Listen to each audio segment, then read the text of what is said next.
अगर हमारा जन्म पिछले जन्म के पापों की सजा है, तो फिर एक बड़ा सवाल उठता है, सबसे पहला जन्म किस जन्म के पापों की सजा था?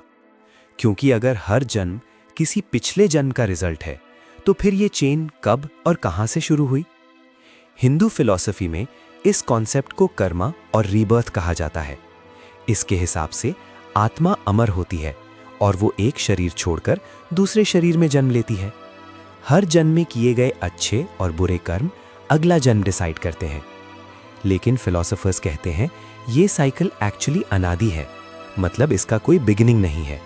जैसे एक सर्कल का कोई स्टार्टिंग पॉइंट नहीं होता, वैसे ही जन्म और कर्म का साइकिल हमेशा से चल रहा है। इसलिए पहला जन्म का कॉन्सेप्ट शायद एग्जिस्ट ही नहीं करता। कुछ लोग कहते हैं ये सिर्फ स्पिरिचुअल बिलीफ है, कुछ लोग कहते हैं ये यूनिवर्स का एक डीपर रूल हो सकता है। और साइंस के पास अभी तक रीबर्थ का कोई क्लियर प्रूफ नहीं है।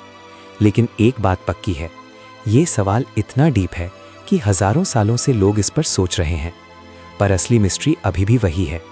अगर हर जन्म पिछले जन्म के कर्म का रिजल्ट है, तो सबसे पहला जन्म किस कर्म का रिजल्ट था? क्या इसका कोई स्टार्टिंग पॉइंट था, या ये साइकिल हमेशा से चलता आ रहा है?